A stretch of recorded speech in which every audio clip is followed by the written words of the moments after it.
Guys, we're ready to go. So we got you guys hyped up, ready to go. So without further ado, let's get in the information. We're ready, guys. I eat, sleep, breathe this business, and I'm excited. I'm excited to share it. So before I actually break it down today, I do want to tell you 99% of all gurus out here that teach you scaling systems, implementation of this, they use this book. It's called Traction from Gino Wickman. I'm just being completely honest with you. It's called Traction from Gino Wickman. This is a book that is basically every guru systems scaling guide for wholesaling real estate. Basically puts their seminar based off of this book. Just FYI for everyone out here, it costs $17. They will charge you 10 grand and teach you how to use the $17 tactic. I'm not going to break it down too much, but it teaches a lot of great stuff. Visionary integrators. It shows you the entire spiel of how to scale just a general business. And we kind of put it in wholesaling, and that's their spin. I'm going to basically show you today. But if I had to, if you had to buy a book, which, you know what, these books are on PDFs online for free. Your friend probably has one. So FYI, go to local library, get something like this. But if you just go look this up, if you had to buy a book, I would buy this book. I don't even personally know Gio, but this is definitely when I started scaling up. Definitely something I have used. And if you're going to pay money in this business, $17 for this book, it's amazing. I don't know the guy, but oh my gosh, amazing book. A lot of the systems that I implement in my business are actually done on this. Every guru will use this book for an example. So that being said, we're going to put that back here. Oops. I'm going to show you exactly how I do it. So let's break it down. So number one, scaling to 100K per month. All right, take some notes, guys and gals. This is always recorded. But in this series, I'm going to show you effectively how to scale up your wholesaling real estate operations from $100,000 per year, working about 40, 60 hours a week, I'm guessing for you, to about $1 million plus per year, working 5 hours a week. That's exactly what I'm going to show you. And everyone sounds like, oh my God, this is where Zach's going to sell me a course. This is Zach's pitch for the guys. There's no course at the end of this. Everything I give is for free. This is the thing. There's just no like upscale, upcharge on. This is everything I have. Like, it's absolutely for free, and I'm giving it all out right now. So this is legit. Like, I'm not going to charge for this info. Okay. I'm here to give it all for free. Just FYI for everyone. It's all for free. So who am I? So my name is Zach Ginn. Me and my father, Rick Ginn, have scaled up basically our wholesaling operations. We basically combined them about a couple years ago. 3 years ago. I always forget. You know, the panoramic always like takes a year off of everything. But basically, we combined our businesses and scaled it up to around 7 figures, effectively working around 10 hours a week. So I usually about 5 in it. He's got 5 into it. And we could cut it off a little more, but we like to have our hands in it. And working about 5 hours gives us the best, not insane amount of like crazy office employees, but where like we keep our sanity and we don't work too much. But I still want to have my hand in the business a little. So I can teach you guys it. And we also run, like FYI, like a ton of other type of businesses out here. We don't get into it because we specifically talk about real estate investing and wholesaling. I'm not going to be this guy talking about other things, but we run a ton of other businesses. So we work all the time. Just in wholesaling specifically, it's around 10 hours combined for us. And we make most of our money from that still. I want to give you an FYI. Just there's 2 types of scaling systems. For 100K a month, and I'm going to show you the different types. There's a guru way, and then there's the Ginn flip it rake away. I'm going to show you the differences between them. So most guru sales, courses, systems, boot camps, webinars, whatever special name they have for it, mastermind sessions, whatever you're going to call it, they're going to cost you between 15 to 20,000 for like the real legit stuff, like the legit scaling stuff. It's going to be about 15, 20K. They're going because I've been asked to speak at these things. Okay. And I've been offered, to go speak at them. I don't. But they basically force you to get a flashy office, these scaling systems, 50 plus sales staff and employees. And at the end of the day, they usually make around 30% margins and they got like 7, 8 partners. Right? It just, honestly, that's how a lot of these are. And let me kind of break down the guru fallacy for this. I know this is a bunch of information, but I wanted to show you. So the guru fallacy is basically, I make $10 million a year, all flashy, right? They work about 70 hours a week. They usually spend 50 hours a week in Zooms for coaching calls and about 20 hours in the real business. They're pushing you a car, they're flexing a watch. They're roughly at the end of the day about 30% margins. They'll tell you 40 or 50, but it's really 30. We've seen the back ends on some of these. Some of these gurus come to us and ask us how we get better margins. I'm not mentioning names, not being mean. We actually help some people out for free because we try to be nice. But this guy's claiming 10 million, and 10 million is pushing it. But there's people out here claiming 10. I'm getting a lot of trouble for this, but I really don't care. But basically, $10 million, if they have a 30% margin, which basically after paying everyone, employees, overhead, all this, they're netting $3.33 million. Now, if they have 4 partners, quote unquote, that means they're netting $833,000 after everything. So they paid about $9.2 million in expenses, and they're netting $833,000. That's kind of scary. You got overhead of $500K a month of just fixed costs. Offices, R&D, direct mail coming out. Like that's outside of commissions, right?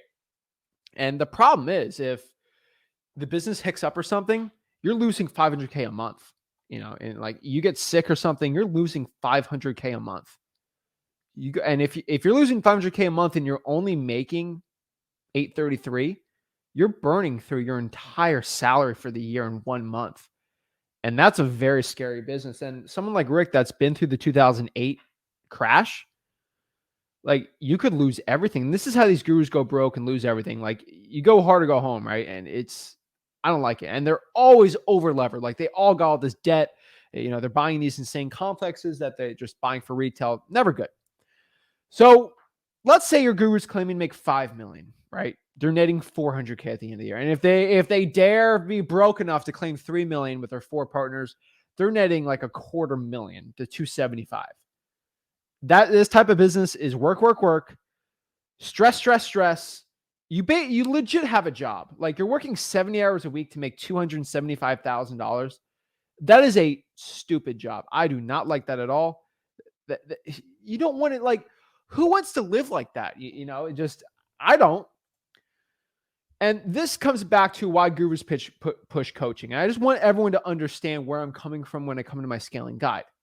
They can't make that business work. Most of them can't scale effectively because they're trying to be flashy.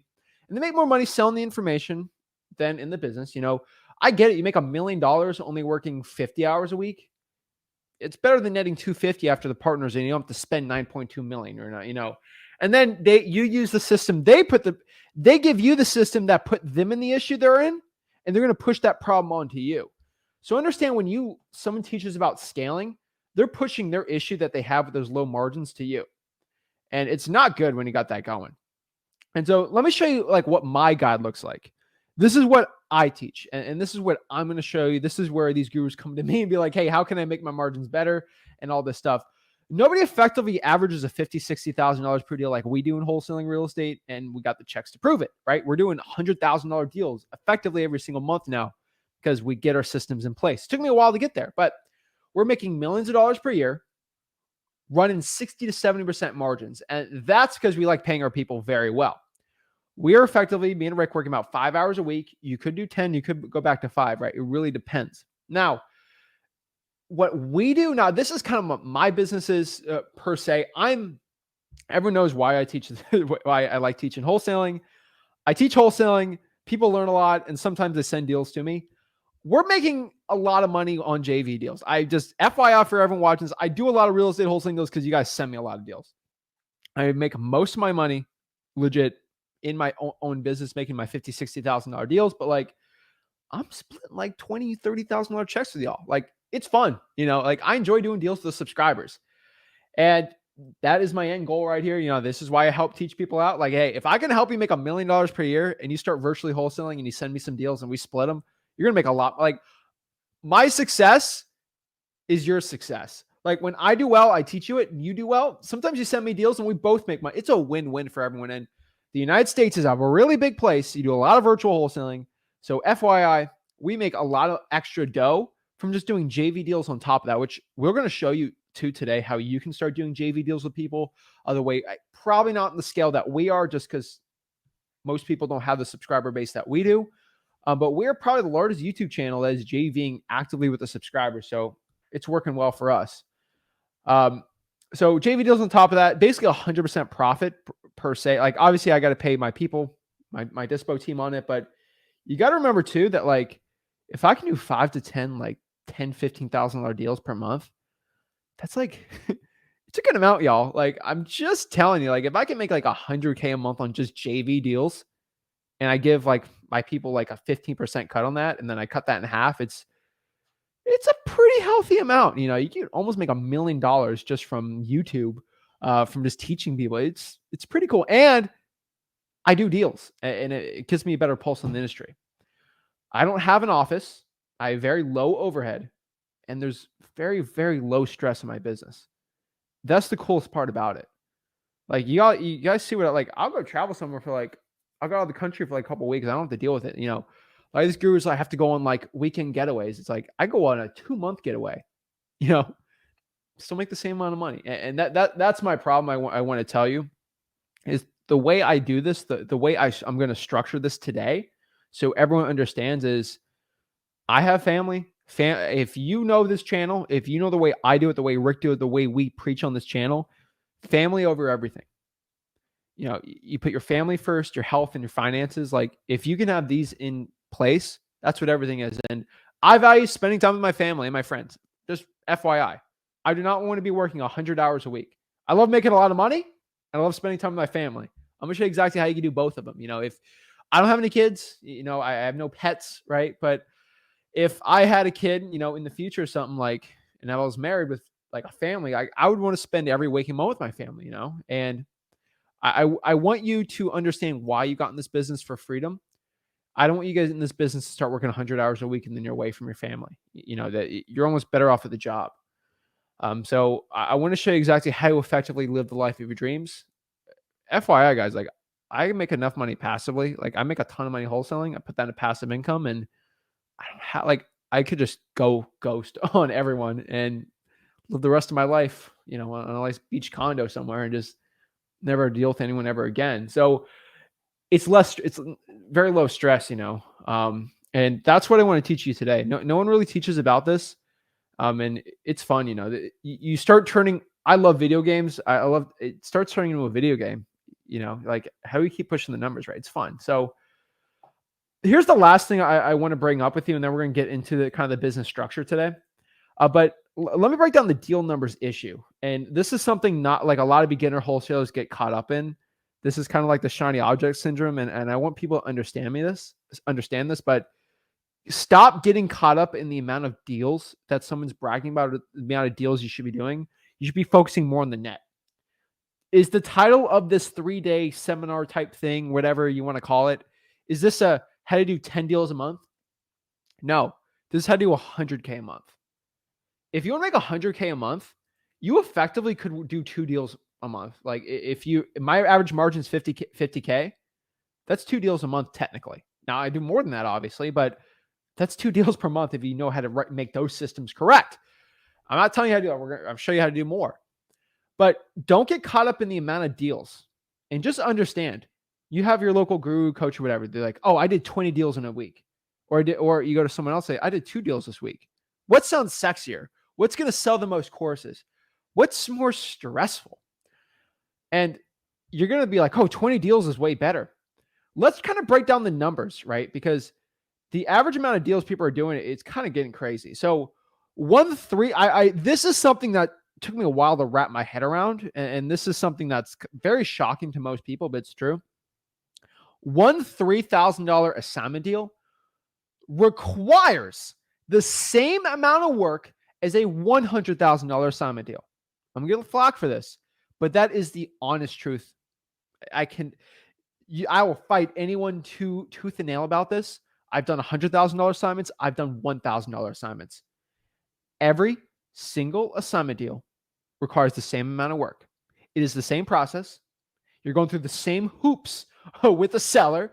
You're writing the same contract, the same EMD, same title company, same buyer, more or less. You're just getting a better price. The buyer is basically buying the same price. There's just more motivation. And that's why we make money. You make money in this business by the amount of problem you solve per deal. So if it's a huge problem, aka a really, really big problem deal, you're going to make 100K. there's not a lot of problems. They just, they wanted to get rid of it, but they don't want to at the same time, you're going to make 3K. It really depends on the problems you're solving. And so if you're bragging about doing 20 deals and your average deal is 3K, which a lot of people are doing 3K average deal, nothing wrong with that. But a lot of these gurus are pushing it and they're making 3,000 average a deal. If you actually look at this, they're making 60K a month. And they're spending around 2 hours. You look at comping, acquisitions, dispo. Conservatively, they're spending 2 hours per deal. That's 40 hours of manpower, woman power you have to put in to get those 20 deals. 20 deals is stressful. Also, you got to pay your VAs per deal. Like the transaction coordinator stress. That's 20 closings. It's just a lot. It makes it a lot more difficult. It's 20 follow-ups you have to do. It's a lot more. Versus if you do 2 deals at 50K each, you're making 100K. You're making more money. Literally 3 hours per deal. I'm going to do an extra hour on the appointment. Guys, if you spend an extra hour on the appointment, you're going to make that extra money. And everyone knows from my acquisitions guide, it is legit all about it. And that's 6 hours of work. You are legitimately saving yourself 34 extra hours a week, which makes it a lot easier for you in your wholesaling business. It makes the podio simpler. It makes things a lot more simpler. So at the end of the day, the guy's doing 2 deals at 50K is just showing the person bragging about doing 20 deals at 3K. Now, I know the fugazi on the outside makes it look more attractive, but it is not. Okay. This is the more or less the Bill Gates, Warren Buffett type thing versus the baller on the balling rapper. You think the rapper is worth more money because he has a gold chain and gold teeth and the Rolls Royce, but Warren Buffett's pulling up on his caddy on his regular house with billions of dollars. He owns like a quarter, like 5% of Apple or something stupid. And he's just buying up Geico and stuff. Like, so that's something you guys got to understand. It is a huge difference. And there's nothing wrong with doing 20 deals. But why would you do 20 deals at 3K if you can effectively change some of your systems and change that to 30K? And a lot of people are leaving a lot of money off the table. So guys, if my method sounds better, if that's something you want to learn today, my business structure for it, do me a favor and smash that like button and subscribe. I do ask for people to do that. Helps me reach more people so I can help the most amount of people out there in this business. And I always say this is the honest truth, but guys, every time you like this video, another guru sheds a tear. So make them ball today. Okay. But that's what it is. So let's get into systems, guys. I'm excited for this one. I'm excited to share my systems out today and show you. So without further ado, let me show you what the business structure looks like so you can understand this. This is what basically a good system will be. Let's just do like rough numbers. Like I'm a little above this type thing, but like if you're just roughly trying to make 100K, going from 100K a year to 100K a month, $1 million plus, this is really what it's going to be looking like. So this is basically the 100K a month wholesaling system. And more or less, this is what ours looks like. It's a tad different. Our market is a little more different, but for most operations, virtual, like if this is kind of close to my virtual operations, but you got you at the top, right? And then you basically have a COO, and this is going to be kind of a day 3 type thing, the COO, but they're kind of doing your job and kind of delegating you off to a point. That's going to be kind of the parachute out of here. But we're going to break that down kind of at day 3. But at COO, we have the 3, like I make this business really simple, and that gives me the best choice here. We got marketing, acquisitions, and dispositions. Just understanding, guys and gals, this is what it looks like. Acquisitions, marketing, and dispositions. It makes it a lot more simple, ladies and gentlemen. Really, that is what your business is looking like. So just understand that today, that this is what that system looks like. Acquisitions, marketing, disposition. So let's go from left to right here. For our marketing department, I call it department, but this can all be done virtually. We have a VA marketing manager, and they are going to be managing basically the VAs to a point. Now, your COO is really going to be on top of things, but really, wholesaling comes down to delegation. This is finding someone to do the task that you don't like. And this is really, we're going to get harder in this on the implementation side on this, but VA marketing manager, we're going to have a cold calling VA, we're going to have an SMS VA, and then we're going to have a list pulling VA. Honestly, if you're doing virtually, cold calling and SMS is like, we have the SEO People like, obviously, this is something that you can change. So if you're making a ton of money on like pay per click, right? You can have a pay per click VA. Like you can have a Facebook ads thing. Like if you want to do door knocking, right? So like for marketing, I'll have a VA marketing manager take over the VAs. And then on like in my business, I have an extra line here where I have my VA marketing manager per se. It's more my COO that deals with it, but like you could have just a general marketing manager too if you want. That gets kind of more marginy. Like I'm not the biggest fan of that. That's kind of more for a bigger operation, but you're going to have someone that is overlooking. Usually the COO will have a drawing for dollars person kind of on the same level as the VA there. Do the drawing for dollars leads, and then that gets pushed into the cold calling VA. And they kind of do the marketing, guys. Marketing is going to be the most important. So my cold calling VA is going to cold call, SMS. The most VAs are really going to be on the cold calling side. Now, list polling VAs, there's multiple list polling VAs. Now, my COO here, in this theoretical situation, they're going to be pulling the prop stream list. They're going to be pulling the ZachData.com, the ListREI.com list, and then the list polling VAs are going to be pulling the probates, the government lists, and all that fun jazz. And really, the COO might have to go pull a water shutoff list if like you need someone to go call them. You know, like a VA is probably not going to be the best for that. But we put a lot of the situations on the COO on this situation, but obviously other type of people. So that's kind of how the marketing side is per se. Like I don't want to get too complicated on this, but that's how that's done. Now acquisitions. This is where I am a lot different than people. People have like a acquisitions manager, like a Michael Scott type guy, and then have acquisition staff. I just have the COO look over the acquisitions manager. The truth is, acquisitions is so important. It is the most important one of like all of these of like management styles. Like if to hire the right one, acquisitions is gonna be the most important. Now, marketing is the most important one, but the training and everything, like the most intense one for this, the hardest hire, the hardest one to train, the hardest one in this whole, the biggest bottleneck for success here. The marketing people, I get 15, like I get a marketing person for each type of person watching this. That's really easy. Marketing is the most important one, but for hiring, it is the easiest and cheapest. Unfortunately, acquisitions is the most difficult one because you have to train them the right way. You have to show them actually how to get a system right and place the training so they can be making 50, 60,000 per deal. Because if you do it wrong, like you're going to make 5, 10K like the average wholesale, and then you're screwed, right? And you don't want to be doing that. The implementation process too is you don't want to train an acquisitions person too much to a point because then they're just going to do their own business. And we have people leave all the time for that. And then there's systems around that too. I'll be sharing too. And then also on this one, we have the kind of the managers there. So you can have one. I prefer an acquisitions manager, and then I prefer a virtual one. So I prefer having two. They're always going to be different the way you do it. You honestly, at the end of the day, like at most with my system, you need three. Like 3 acquisitions managers at most. I like 2. Like for most people, 2 is going to be your best one. 3 is really when you have like a big JV department and like you're really going to be pushing that. And that's kind of like dispo and acquisitions combined into one is going to be like a JV one. It's kind of a new branch per se, but really like don't focus on the JVing too much. Do your own market first. And then we have dispositions. So basically dispositions needs 1 to 2 agents depending on volume you have.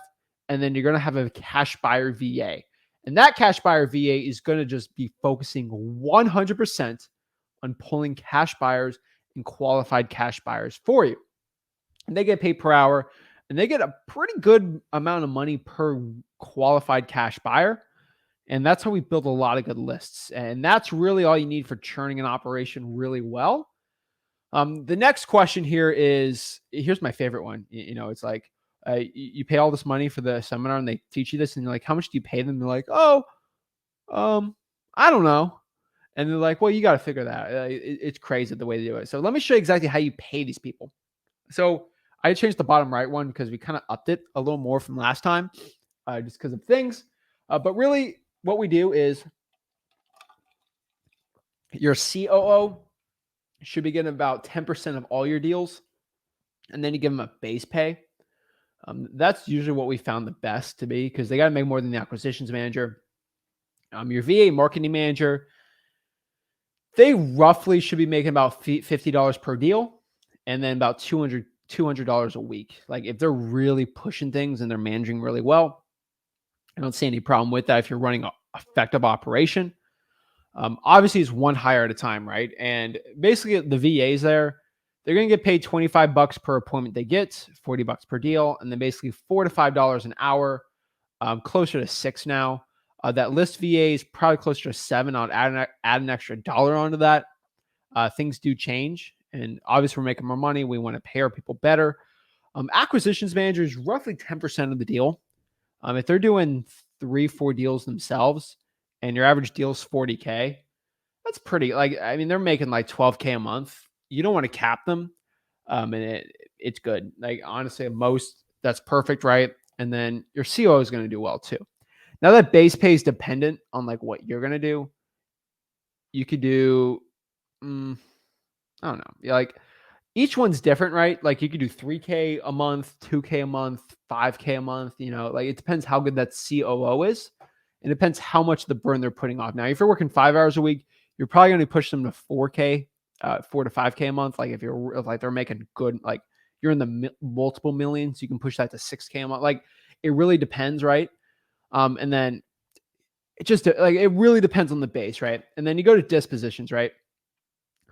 I really like to pay my dispositions people. It depends if they're doing the assignment. Now, if they are doing like a wholesale on it, they're going to get about 8% of the deal, probably 5 to 6.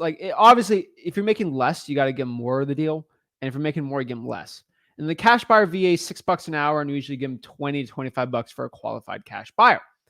And that is roughly how much we pay our people. And that's pretty much the cost of things. So that is our guide. That is our business structure here. Let me know in the comments if you have questions about that. But really, that's the way we do it. It's not for the faint of heart, right? And these hires have to be done one at a time. Okay, one at a time. It's going to get easier and easier and easier. So, really, like we're going to get an implementation on the systems, like who to hire first. I'll give you a quick spoiler. You really got to start with the tasks that are making you the least amount of money to the most amount of money. So what is getting paid the most? What's getting paid the least, right? And that's really how I figure it out. So number one, probably a cold calling VA is number one, then an SMS, and then a list pulling VA, then a VA manager.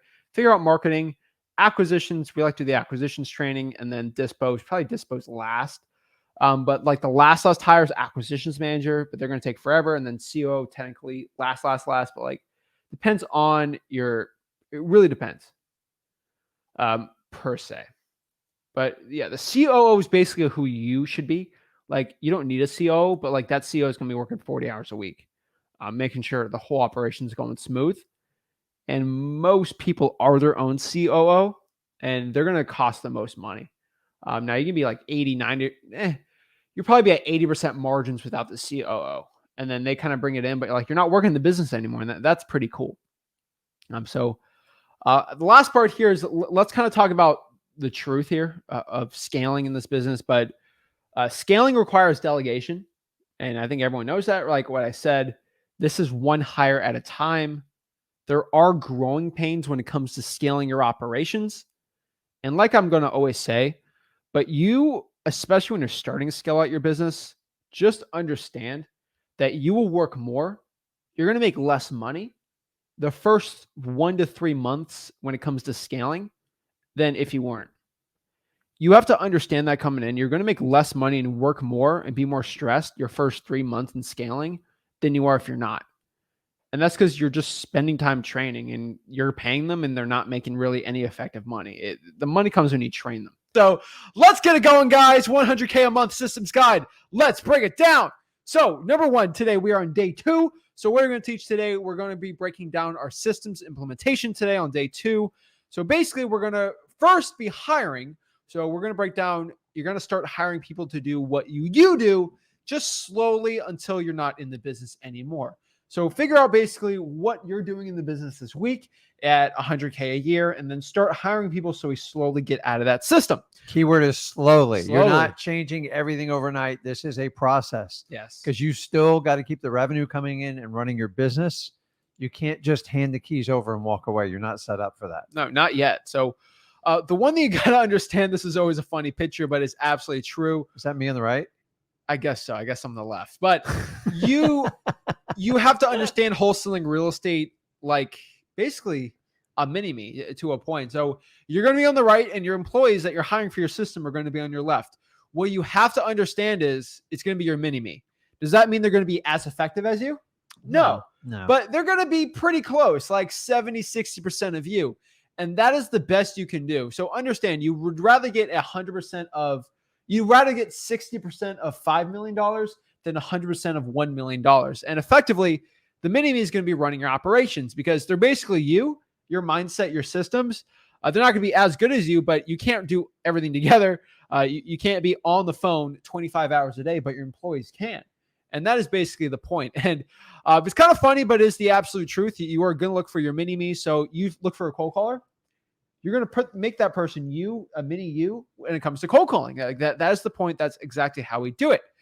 So let's break down some systems implementation. So what we're going to break down today exactly is who to hire, how to hire, the order of the hiring when it comes to your systems, how to train your employees effectively in wholesaling real estate, how to actually manage them the right way, the 4 types of meetings you have to have with your operations, how to create goals and systems, especially with your employees, and lastly, how to actually run these operations. So let's break down number 1, who to hire, right? And that's a pretty effective one, right? Like, who are we supposed to hire first? Like, what are the hires? So number 1, we kind of look like who to hire. We kind of see the hierarchy chart we talked about yesterday, the business structure. And we see here, we got us on the top, a COO, marketing, acquisitions, dispositions. Really, you have to make this chart for your business. Maybe you have a lot of other type of VAs. You have a door knocking person that you put in marketing. They're not a VA. Maybe you don't. You have cold callers. You should put it right there. Maybe you have a driving for dollars person. Like, you have to shift it to your operations. Use this as a guide. Acquisitions managers. So these are the people you got to hire, kind of we talked about yesterday. So that being said, let's see exactly how it's going to be. So number 1, the first hire, who we're going to have to hire is basically delegating your marketing, right? Exactly. And so you got to delegate probably the least important task. So delegate your least important task. Most likely starting out is going to be your cold calling. Your marketing is going to have to be first, kind of like I said. And most likely this first hire is going to be a virtual assistant. So number 1, how to hire these people, right? We recommend Upwork or onlinejobs.ph, right? And that's how we actually hire these people. We're not big fans of these Fiverr or VA services. I think number 1 is if you have a coach or a guru type guy that has a VA service, not knocking these people, but they're using their operations. And a lot of these gurus are frauds. So if they're doing their type of cold calling, which effectively is not that good, they're training them themselves, and you don't want that, right? So we don't want to use their service. We don't like the Fiverr people. We just have not found them effective. I think you know this better than anyone, but like, if your VA is marketing you to hire them, it's probably not a good VA, or there's a reason why they can't find work. Let me tell you, I've seen some VAs, like, they are aggressive, resourceful, aggressive, and you think, I go, wow, that'd be the perfect fit. No. It's actually the opposite. They're out there chasing thousands of wholesalers, and they're really not going to be loyal to you in my experience. You really don't want that. So no, you just no. Acquisitions managers, we prefer they're local, right? I think a local person in your network is probably gonna be your best acquisitions manager, right? It's really the best way. There's nothing about, just trying to get to know people, and then it's just, I'd like to be able to click a button and just have them drop anywhere from the country. But the reality is, this person's going to be an integral part of how successful. It's really, I'm not going to say make or break your business, but it's either going to be wildly successful or marginal and losing money. If you don't have, let's face it, I was my own acquisitions manager for 7 years. I hired him to be my acquisitions manager, coming up as like 16. I'm just here to tell you, it's a little different than that, but yeah, a little bit different. But I'm just saying is you have to have like key people. And you got to have someone that just loves talking to people and really enjoys the quest of what I call like conquering people, meaning trying to put win-win deals together.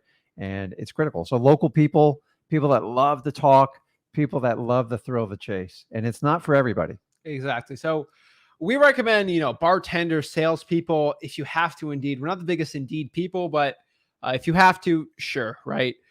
Dispositions, we sort of like realtors that have ambition, usually younger people, right? Not making a ton of money as realtors, but we can pay them well, and they'd be realtors on the side, right? Yeah. COO is really going to be an implementer. You see in the business, obviously spelled that wrong because why not?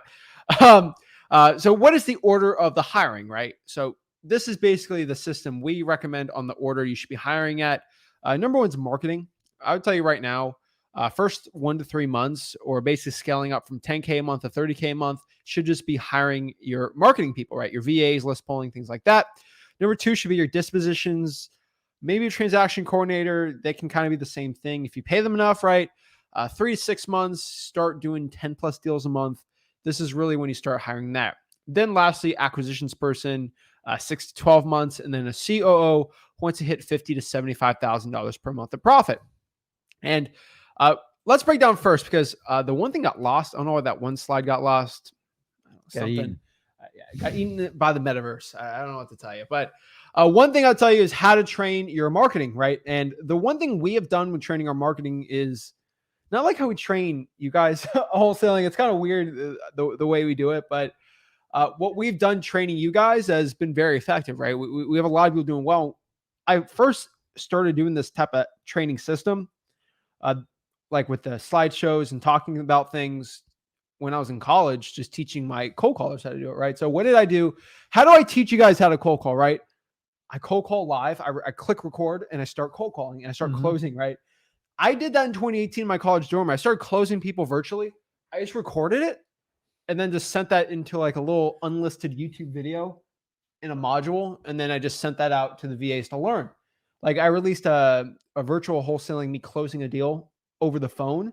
And that was something I had recorded in the archives forever. And I released to you guys, but like I have like 15, 20 of those of just me closing deals, and I protect the names and everything, but that's how we do it. We do Zoom trainings and everything like that. The point here is if you're going out here and training your acquisitions people, your cold callers, have you cold calling them and then them kind of role playing with you, and then have little modules of you teaching them.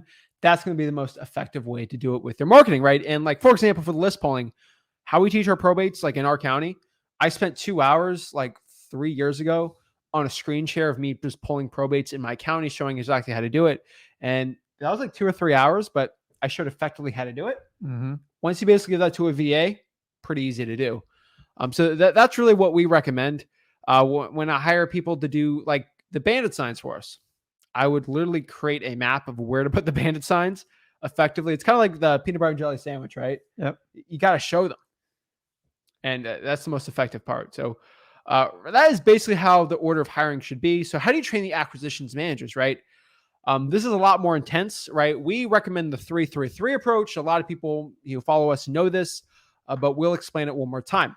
The 3-3-3 approach is basically we have 3 deals on acquisitions manager. They basically watch me or someone else close 3 deals in front of them. And then 3 deals, the acquisition sees us closing with them, 50-50 approach, 3 deals. Then lastly, 3 deals, the acquisitions manager closes in front of you of at least 3 deals. The point is, in our business, we're averaging $50,000, $60,000 per deal.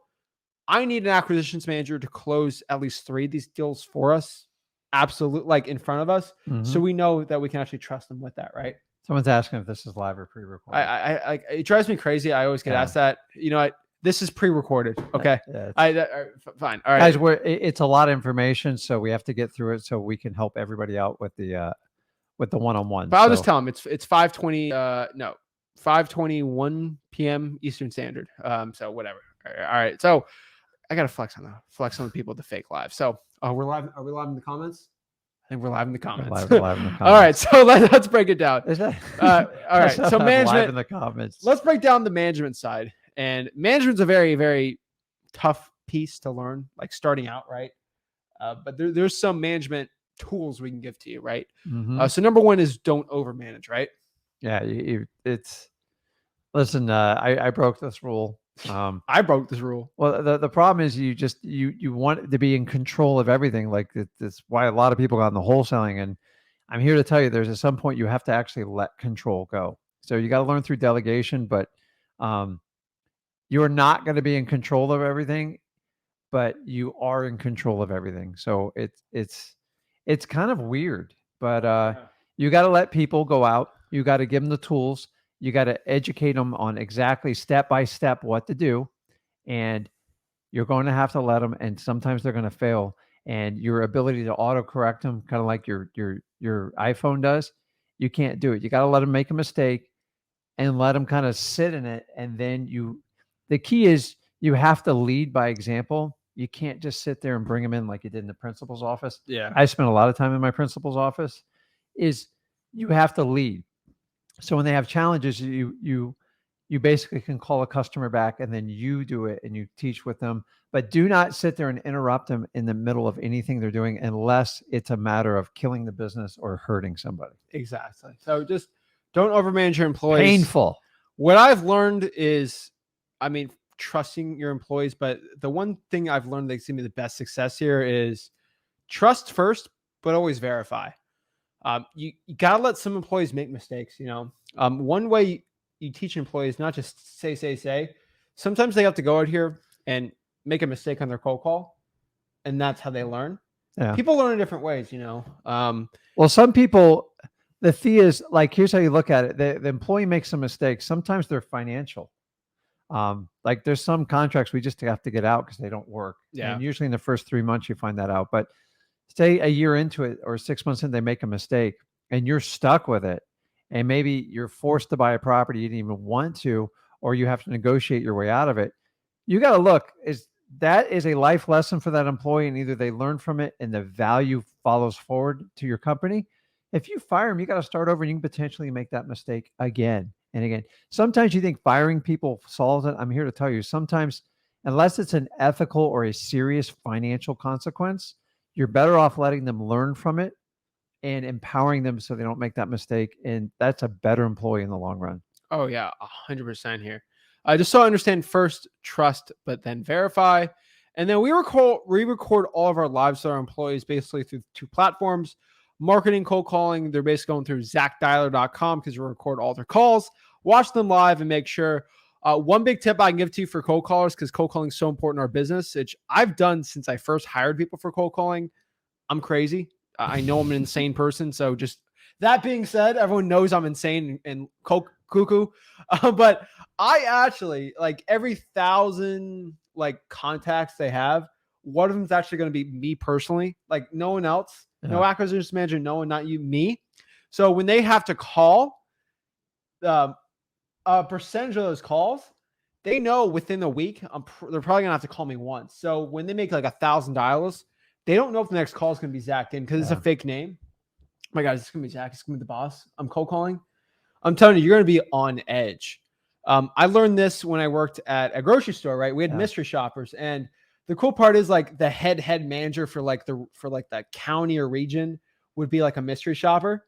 And the cool part about it is like you don't know if you're like ringing up that person, and if you're in a bad attitude, you're fired, right? Yeah. And that's pretty interesting. I kind of use that there where if you have a VA, and I used to have VAs like just random, like like I'm at the beach or something, and then I see it's that call, I'll answer it, and there's like a rooster in the back, there's a baby crying. I'm like, hey, Tamara.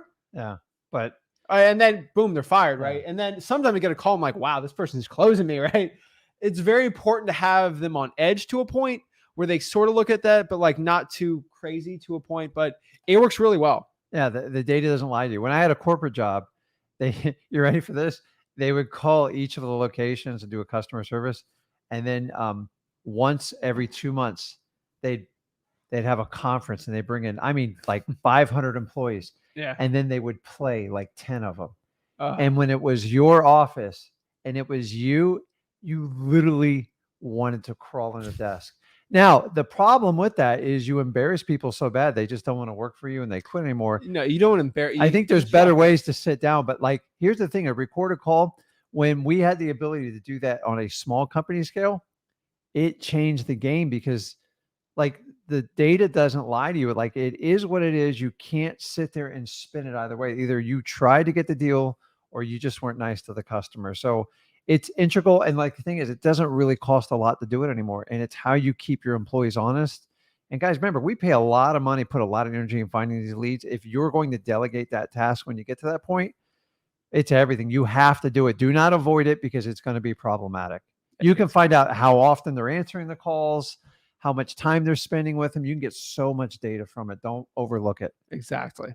Game changer when that happened. And I hate that word, but I'm telling you, probably one of the biggest innovations to manage your sales force, because before that, only large corporations could do it because it was very expensive. I agree. That's why I like Zach Dialer. And then basically we use CallRail for acquisitions people, all of our postcards. Basically our follow-up calls are all recorded through CallRail for quality assurance for ourselves. Now, once you start getting this business, you are literally going to do 4 types of meetings. These are the 4 meetings you're going to have with your entire staff and systems.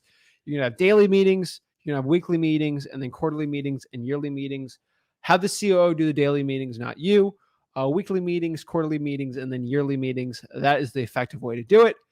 And you're going to have goals on these meetings, right? So number 1 on these goals, you're going to have to be realistic. But stretch. I think if you're too crazy with your goal, you're just not going to have 10 million. We're doing 10 million this year. Make 10 million in a week. It's not going to be well. Have realistic goals once you start. Don't hit a million first. If you don't meet those goals, it's not going to do well. So be realistic with them. Small growth in short times is going to be the best way. Focus on profit versus deals. Like I kind of said yesterday, it's better to do 3 $50,000 deals than 20 $2,000 deals, right? The deals thing's overhyped. It's how much profit you're going to keep at the end of the day. Because you can do a deal and not make money. That's a little secret people won't share with you. So I only do deals that make massive amounts of money, but I've been doing this a long time. But guys, you didn't get in this business to work for free. So I don't care how many deals you do. The question is, how profitable are you? And what are you doing with your time getting into wholesaling? Do you want to spend more time with your family? Do it. That's the beauty of this business. You cater to how you want to rule your lifestyle. Exactly. And then let's break down some of the tools we actually use when it comes to implementing the systems. We've kind of talked about this before, but we'll break it down real quick. Number 1, we use CallRail. We use Podio for our CRM. Podio. Everyone's just like, you got to use this $5,000 a month CRM. We go promote my CRM. No, I use Podio. Everyone's like, but Zach, when you're doing your SMS texting, why don't you push the call to put the lead into Podio? Guess what happens when I'm cold calling and I have a good lead and I push it to Podio? Ready? John Smith, 123 Main Street. What are the notes? What's the dog's name? Why do they want to sell? You're literally clicking a button and it just goes in the Podium. Now your acquisitions manager doesn't know anything, right? Yeah. It's guys, manually put in the notes on Podio. I promise you, if you have that many leads where your cold caller has 10, this is pushing it, 10 extremely motivated sellers a day from cold calling, that person needs to be paid a lot more, right? Yeah. Guys, you're going to get 2 or 3 at most from a cold caller. It's not that hard. It is very simple, guys. So Podio is all you need. I don't care what you say. Oh, we have too many leads. Well, you don't have enough cold callers then. Google Drive and Sheets is where we put a lot of our stuff. Do not put all your marketing lists on an Excel that you have backed up on a computer and then the power goes off and the whole, the hard drive gets shot. You don't want to deal with that. It gets water damage or whatever. Keep it on the cloud. That's a game changer from me. One thing I always do is what I like is I travel places too. And then sometimes I'm at home. I'll go to your house. I'll be in the studio, at different places. I can pull up anywhere in the world. I could literally go to a library in New Mexico and pull up my Google account and my marketing list there. I could do it on my phone. It's just the cloud is so effective. So Google Drive and Google Sheets is definitely probably the most important one. We can collaborate on the sheets. ZachDialer.com, like we said, for the cold calling systems. ZachData.com, really for comping, for a lot of virtual stuff too. We like it for cash buyer data, and we do pull some lists from Zach Data. A majority of our lists are from ListREI.com when it comes to the Drawing for Dollars, Drawing for Dollars app with ListREI.com. basically pulling our direct mail stuff. And there's some other stuff on there, the pre-probate zombie properties, propstreamlistrei.com. Mailingmastery.com, that's our number one marketing channel. Our postcards, just go to mailingmastery.com. That's the postcard we use, our system, all that stuff. It is all in there, guys. And then basically government websites for pulling the probates. I always look at the property appraiser for everything permits. Really, we love Batch, we love PropStream, like we love the services, but those services aren't going to tell you how old the roof is. And really asking the seller is going to be the best one. But Yeah. for most places, you go to the property appraiser and see when the permits are pulled for the roof. That's going to be the closest you're going to figure it out. So it is essential still. I don't care what service you have. You're still going to need to use that. And then lastly here, the MLS. We love the MLS for comping. We have access to it to do it. It is the best comping tool we can find. Find great cash buyers from it. Not everyone has that. So Zach Data is probably the closest thing you can get to it. But that's what we use. So let's kind of break down exactly running the operations, right? Basically, how we run it is we're going to slowly, again, like I feel like we're repeating ourselves a lot, but honestly, it's very, very simple scaling the operations. It takes time, obviously, but it is very, very simple. We're going to slowly hire out the tasks that you do, and we're going to slowly hire that out, right? And that's going to be very important. We're going to be focused on adding more lists and systems. Sort of what I mean by this is when you're running one operation, like a one-man operation, one-woman operation, you can only cold call a certain amount of lists, right? You don't have enough bandwidth, right? Mm-hmm. The point of hiring people is you can add your bandwidth on there. Exactly. It's very hard to cold call all the high equities, all the arrest records, all the fire damage properties, all the water shutoffs, all the probates. Like it's every type of motivated seller list. It is very hard to do all of it. But the point is you get cold callers, acquisition staff, everything. Mm-hmm. It's a lot more simpler to do. So that is definitely the point here, guys and gals. You want to start scaling that out. And that is the point. One thing we've done really well in our operations is we've always experimented. And I cannot stress this enough. Experimenting is probably going to be the most profitable thing we've ever done, especially in like high level stuff. For example, when SMS text blasting came out, that was experimental for us, right? Mm-hmm. And we eventually put it in the business, right? We tested it. Trying the pre-probate list out. Yep. That was an experiment. Worked well. But we've tried some things that did not go well, right? So I'm telling you guys, about 10 to 20% of those experiments are going to do well. But when they do, you find something that works well, you're going to have to go after it very hard. And that's something that we always do. We always talk about. So always experiment. If you know a list works, you may need to hire more people just to do that list and just go harder on that list. So always experiment on there and then find your VAs for it. One lesson I've learned, you've learned this too, but never stop marketing, right? Yeah. Never stop. It's like taking all the blood out of your veins. It's just a matter of time before you're dead. So I'm just telling you, you can put all this great stuff in there. I don't care if you're just starting out, if you've got like 5 or 6 deals on there. The minute you stop marketing, you might get some residual leads, but eventually you will run dry and you will be out of business. It doesn't see in wholesaling. The only downside of business, we don't get repeat customers like realtors do. Now I've gotten repeat customers. I've been doing this 20 years, but I'm telling you, for the most part, most of them are kind of one and done. So the downside of wholesaling is you constantly have to keep marketing. The upside is you make phenomenal amount of money and you control everything. But I'm telling you guys, the minute you think you're smart and you can stop marketing and you can just get leads and do nothing, you're done. So I'm just telling you, I'm in it 20 years. I never, ever stop marketing. I don't care if you pay for it or you do it manually. You have to keep it going. You should do a combo of both if you have the ability to do it. Exactly. And here, just understand, guys and gals, there's going to be good days and bad days, especially scaling in your business. I thought it was all just peaches. It's not all peaches and cream sometimes. Just understand that, like, it's how you deal with those days that make you the best. Remember, guys, your employees are humans. What? Like, they're not robots. I wish they were robots.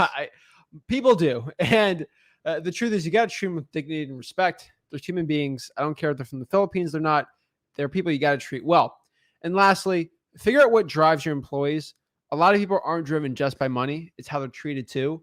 So just understand that too. Now, like simple things, birthdays, holidays. Recognition. Yeah. Right? Talking about their families. We always talk about the why in it for you, But the minute you bring on a team, your why has to expand, and you got to find out what drives them. And you will be surprised. I recently talked to an employee in another business that I know well, and the employee is leaving because they feel like a highly paid employee is leaving because they didn't get a birthday card or an acknowledgement of their birthday. Yeah, I mean, like people sometimes they value that more than money because it just feels good. They did a study on employees and they said the number one reason employees leave is because they just don't feel appreciated. And appreciation, honestly, just takes a little bit of time and energy. It's not a money thing. Yeah. So money is important. Don't get me wrong, but if you think you can pay them and not do that part, they think you're a robot. And then the shoe fits on the other foot. It's the same type of deal. Like it's a human trait, guys. People like to be recognized and just be compensated with thank yous and we appreciate you and give them a little time off here and stuff like that. So don't overlook it. It's free. Like a birthday card might cost you $4 or $5, but it's kind of like the office. They don't have like a birthday party cake every time they have it. It's like you gotta. So if you think kind of like the office, all the employees, we're just showing you how to do this without driving yourself crazy. There's so many people out there showing you how to scale systems and do this and that. I saw somebody, they were talking about having 4 or 5 meetings a day. Guys, I didn't get in the wholesaling to sit in an office all day, 5, 6 days a week. I'm the complete opposite, but you can still scale your system to do the stuff that is monotonous and redundant. And it's going to take you some time, and then you slowly back out the room. This is not like an overnight fix. Exactly. So just understand that. So basically, this is, again, the 100K a month wholesaling system. You got your COO, your marketing, acquisitions, dispositions. You got your VA marketing managers. You got your cold calling, your SMS VAs, your list pulling VAs, and then your acquisitions team. Remember, you got your dispo too. You got your agents and your cash buyer VA. That is what it is. So this is, again, how much we pay everybody. How do I get that out of the way? Just so you understand the systems one last time. That is how much you pay. 10% base for the COO, $50 per deal, and then $200 a week for the VA marketing manager. $25 an appointment, $40 per deal, then 4-5-ish an hour, and then our list pulling VA is around $6 an hour. Acquisitions manager, they get paid the most pretty much out of the employees, 10% of the deal, and then roughly 8% for our dispo. And then the dispo person, if they're listing it, usually 8. If it's just regular assignment, maybe a little less. Then the cash buyer VA is roughly about $6 an hour, and they get about $20 per qualified cash buyer. Just remember, guys, this is going to be your action plan. This is what I have everyone starting out if you're wanting to scale. So number one, a lot of information. It's a lot of info, but this is a 3-day seminar. I know. We're just squeezing it, guys. It's recorded, so like if you feel like your lead's breaking or Zach's talking too fast, you can pause and go back to the recorded session. Yeah, and we've got 3 days of this, so it's definitely powerful. Make a list of all your daily and weekly schedules of your activities. Find out exactly what marketing activities you're doing right now. Your list pulling, cold calling, SMS, all of it, right? Figure out what can be delegated first and easiest and start hiring from there. Here. Okay, I got to switch this over here. Okay. As I said, if you're a beginner, don't scroll over this because honestly, you want to know where it's going because I met with every seller for the first 7 years. I did it way too long, but it is a gift that I did it because I can actually teach you guys even better because I've been on so many appointments. I've met with so many people. Nothing fears me when I meet with sellers. And honestly, I'm not a super slick salesman. I just talk to people and I help them solve their problems. And that's all wholesaling is. Anybody who tells you you have to be this slick, like super closer, that's not it. You do have to get the contract signed, but it's not like being like this greasy salesman. That's not what today's about. So I will try. Let me figure out how to do this. Okay, let's roll through it. If you guys don't see my face on there, it's because I don't. Oh, there it is. Okay, so you don't think I disappeared. So, by the way, guys, this is live. It is the 27th of May, a Memorial Day weekend coming up, and it is 5:12 p.m. Eastern time. So, how to a 100K systems guide per month, guys. I'm telling you this. I do this in my business. It's really not even that hard. Remember, my goal here is to teach everyone how to make their first 100K. And then this is what you can kind of look forward to and what you're doing. And I'm telling you guys, rule number one, I repeat, do not go out and get an office. It's not going to make you any more money. It's actually going to cripple you, in my opinion. You can do it. I did it. I did it 4 times. And honestly, I just wasn't happy. But if you like that environment and you want to manage a lot of employees and you want to work your butt off, go for it. I'm not going to stop you, but that's not why I got into wholesaling. So you can go get a job and do any of that stuff. So let's jump into it. So scaling to 100K a month. Day 3 is the section we're on. And this is going to be really, really simple, but I want you to understand the vision of where you're going in wholesaling. So if you're just starting out or in your first year, you haven't got a deal yet, you're like, man, how the heck am I going to do this for the rest of my life? I'm here to tell you that's not the plan. There is a plan for you to actually make this work without you meeting with every person. Okay. It gets taxing. And as the leads get bigger, as they grow and you do more and more, like you just don't have enough time to go meet with everybody. I stopped meeting with them, I said after 7 years, but it took a long time for me to do that. So we're going to break down how to turn the business into an alcoholic so you can work, ready for this, 5 hours a week. And you're like, Rick, I think you're lying to me. I'm just telling you guys, if you had to sit with me in what I do all day, like anybody want to guess what I did today?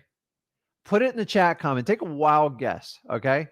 Yes, I met with Zach. We've gone over some business. We've done everything, and we always have a plan to help you guys out. And by the way, guys, the June challenge is going to be awesome. It's going to be like incredible. But put in the chats, ask me what I did today, and I'm going to tell you how I did it, and I'm going to show you exactly why I'm able to do stuff like that. So if you guys have got them right, so Reese has got it right, George has got it right, man. I love to fish. I didn't have time to download the pictures, but I went out dolphin fishing this morning, but I got buried in sailfish. So fishing school was really rough, though. It was really, really rough, but I enjoy it. I love getting out in nature and spending time with friends and family. Zach likes to go with me too, and we have a good time. Honestly, I couldn't do it. I don't fish on the weekends because I don't want to deal with the crowds. It's really, really easy. We just keep the boat like right on the water and we just go. So, but I get up early in the morning, do that. I do some emails. I get everybody, give them the plan for the day. And then I go out and I come back and I do the lives with you. And I'll probably work tomorrow just because I got a bunch of stuff to do. But I love the fish. It's what makes me feel full. And I love hunting for my own food and it's fun. And I love Mother Nature. So guys, without the way I set up my business, I couldn't do that because for 4 years I was chained to a desk with so many employees, so many obligations. I just was miserable doing it. So life's short, guys. You just don't want to work till the day you die. And then like, what do you got to look forward to? So I don't agree with retirement. I'll probably do this business. Now, if you work 5 hours a week, you can work till the day you die. You're fine with it. Like, so don't wait till you're 65 to do all this. 5 hours a week. Okay. So it's simple. The key to the autopilot mode is a COO. So everybody knows what a COO stands for. If you want to put it in the comments, help people out. They're just fancy words for titles. You hear CEO, which is Chief Executive Officer. COO is Chief Operating Officer. So basically, he's the person that's going to be in charge of your business and run it, and they're going to basically be you. So a COO is kind of like a mini version of you. They are not the CEO, that's you. CEO is the person who is the final say in everything. So the CEO is the person that's going to be right below them. So they need to fill your role. So you have to run your business as a CEO, as a COO, and everything else down. I did that for my first 7 years. You can't do it forever because you'll burn out. I'm telling you, it's like hard to keep it all going. So we want to reduce your work hours. Some of you guys are working 50, 60 hours. Some are 40, and we work it down to 5. It doesn't happen overnight. It takes time. And we're going to show you the key points on when you want to implement this stuff. Okay. So COO, Chief Operating Officer. Okay. So maybe that's me. Maybe that's Zach. But honestly, I did this with Zach when I did it. Actually, I trained him to be a COO, and he actually is a COO for our wholesaling operation. He oversees all the employees. I got to be honest, it took me a long time to step away from it. And honestly, I'm here to tell you, and if you guys raise kids, there's an incredible satisfaction for somebody stepping up and taking over your role. And tell me if you're a parent, and this is the truth, okay? We all want to protect our kids and we don't want them to go through all the hardships we go through. And we don't want them to go through the struggles because you're scared they're going to get hurt. It's going to be frustrating. And I'm here to tell you, you got to let your kids go through it. I'm not talking about putting them in harm's way, but Zach got eaten up a little bit when this first started, and now he's so much better for it. And I had to just step out of my own way to make it happen. Did we lose some deals? Yeah. But right now, honestly, he's as good as I am, if not better. I just have more experience. That's the only difference. So he does some more cutting edge stuff that he teaches me, which is great. By the way, a CEO, I don't care what their age is. Like, if you could find someone like Zach to go in and like run your business, you would be crazy not to hire him. Basically, you're going to find a mini version of you. And here's the secret: they are never ever going to do what you do to your 100% satisfaction. I struggled with this for way too long. If you can get 50, 60% and just upping it like 1% every other week or even month or even year, then you'll get there. But they're never going to be completely you. We all have our unique abilities. We're all different.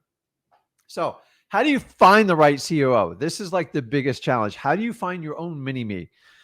This is at a very, very basic level. Okay. Number one, you need an employee that's an integrator. Okay. They can't be a visionary. So I'm here to tell you, full disclosure, I fit much more in the visionary role. I have ideas. I run with it. And like, I'm really good at like making money. It's like what I'm good at. But honestly, I'm better. My real gift is connecting with people and solving problems, which makes money. So I always thought I was good at making money. The truth of the matter is I'm good with connecting people and I'm good spelling out a plan. Now, an integrator is the person that you go, here's the plan, go execute it. So you guys know execution is actually it's as valuable, if not more valuable than the visionary, and even the CEO, because if they don't execute, the business fails miserably. So you guys see businesses fail all the time. 9 out of 10 businesses fail. Why? Because people don't execute. You can have all the ideas in the world. Give me someone that can execute and you can dominate any business. So you need to find someone that is not the visionary. Like, you ever met someone that all they do is have idea after idea after idea? Find someone that goes out and will knock on 100 doors, or someone that will make 5,000 calls, someone that will execute. If they execute, this is what you want. You cannot have dreamers and visionaries, because you're never going to get anything done. Remember, you starting out wholesaling is you started out as a visionary. Some of you are really good integrators. I'm a decent integrator, but there's people much better than me doing it. And it took me a long time to figure that out. So you need to find someone that can execute. This is what we call the integrator. Okay. So Rick, when do I start this process? Honestly, until you're making 60, 75K, I say 100K. Just dive into wholesaling. Okay. Everybody wants to just like, I want to skip the journey and I want to make 500 grand a year and I want someone else to do all the work. You can easily get there. That's a no-brainer, but you have to take the walk. Okay. If you don't, you're never going to be able to train and lead your employees to do it. My personal recommendation would be 100 grand, but you can't even consider this before 75, in my opinion. So I think it used to be 60. Now it's 75, but remember, you have to get. And so like, okay, well, Rick, here's another way to look at it. When your plate overflows and you have more leads than you can contact in a day, and you got 5 appointments scheduled and you got this closing, all these things going on, that's when you need to start considering bringing people in. Okay. Me and Zach talked yesterday in detail of who you would have to hire first. If you missed that video, go back into it under the day 2 series. And we go into grave detail who you hire first. And by the way, it is not the COO. That's one of your last hires. Remember, that's the person that replaces you. And remember, they're going to do your job. So you have to do your job really well before you can bring them in. And here's the key is they need to get paid, because you didn't get into wholesaling not to get paid. You want to help out as many people as possible.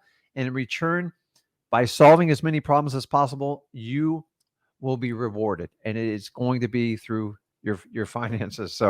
Um, so we're not going to be cheap on these people. So you've got to be making X amount of money, because you're going to find out when you get to that whole CEO, you're actually going to take a pay cut, and it's going to hurt a little bit.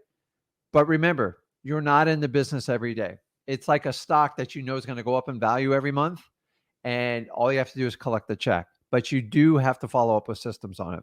Okay. So the COO, which is the Chief Operating Officer, this is basically the roles. They're going to do daily meetings. They're going to do the hiring and firing. They're going to train employees. They're going to make decisions, and they're basically going to report to you. Well, I'm listening to this there. Okay. Guys, does that make sense? They're basically, you're just replacing yourself. Do not complicate this. Okay. We have to have plenty of income coming in, and you have to feel a little bit overwhelmed. Actually, you got to feel a lot overwhelmed. Okay. I waited till I was completely buried. Okay. I knew I was in trouble when I did 15 closings that were extremely profitable in 1 month, and the leads were just backed up. And I made a mistake of like, I'd bring in my wife to help with this. And I brought in like people in the family to help out like that. Those are just Band-Aids, guys. So I'm giving you vision for the long run of like what you need to do, because if you think you're going to have to sit there and meet with sellers for the rest of your life, you're not going to be doing this business correctly. So our main thing is to get you started and get you up to 100K. I'm just selling you the vision on where you want to go with wholesaling. Okay. So this is what you need to do. This is what your 5 hours a week are going to look like when you get a COO and you actually have your business on autopilot. Okay. This is guys, this is my schedule. Now, notice 5 hours. These are mandatory things that are non-negotiable. If you don't do it, your business will fall apart. What you do with the rest of your time, knock yourself out. Go fishing, go bowling, go on camping trips, go on destinations. And here's the really cool part. If you decide not to commit to an office, all this can be done just like you and me are interacting to now. You choose it. Zoom, FaceTime. I mean, it's like TikTok, anything. It's so easy to communicate with people.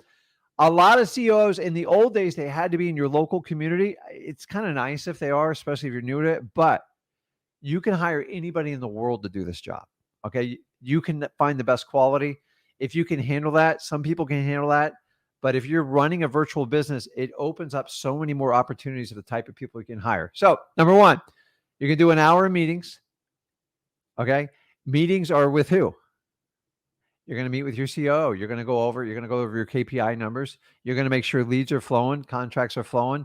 You're going to look at revenue coming in, expenses going out, stuff like that. The next one is just research. I constantly research markets I want to penetrate. So we do a lot of virtual marketing as opposed to our local marketing.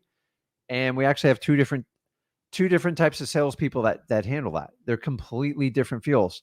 We make a lot of money in our local market because we go belly to belly. We go hard. And I recommend every one of you, if you can meet someone in person, it's much more powerful.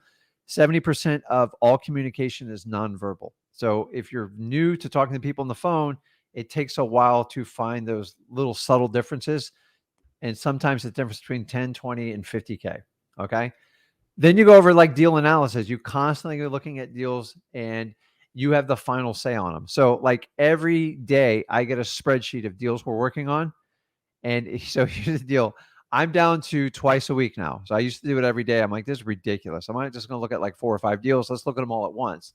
Because once you get into it, guys, here's the key is comping all it. I go over all of it. I check it, man. Like I'm very anal when it comes to my business, and I want you guys to be the same way. I just don't want you to sit there and grind it out every day. And then an hour for training. You're going to spend a lot of time doing sales training. And sometimes this is the only time you bypass your COO. They do the training and sometimes they hit roadblocks and you jump in. Why? Because you wholesaled, you've made $100,000 doing it and you know the struggles they're going through. And to be a leader, you got to jump in. One of my favorite things to work with Zach and our team is actually go on appointments with them. I love dealing with like problem sellers. Like they're I just love the challenge. It's like the June challenge. Like give it to me. Let's go. Because they all go, well, he's difficult. He's being very commanding. And I'm like, did you do this, do this, do this? They go, Rick, we just need your help. I go, okay, if I go, I'm getting, And I tell them all, if I go, I'm getting a piece of the sales. Well, Rick, you own the company. I go, it doesn't matter. Like, I want you guys to solve this on your own. I'm a team player. I will lead. By the way, I never take the money because, like, think about it. It is my money. So, but you have to lead. Okay. So we talk about training and then relationship. You're like, Rick, what are you talking about relationships? Dude, you spend a lot of time working with people in local markets to develop relationships so you can do JV deals on much bigger deals. So my concentration when I'm doing relationships, I'm constantly looking to buy apartment, commercial buildings, and stuff like that. I need to add another zero for what I do. I let them fight for anything from 10 to 100K because they're really good at it. To me, I'm looking for everything from 100K to $1 million plus. So 100K is a small deal in my world when I'm doing the bigger stuff because now I have time to look over those deals. The only reason you guys aren't doing those deals is number one, you're not looking at them. Number two, you don't know how to do them. But here's the cool part. Your $10,000 deals, the $100,000 is just a zero. It's actually the same amount of work. Like unfortunately, I learned that out the hard way. So guys,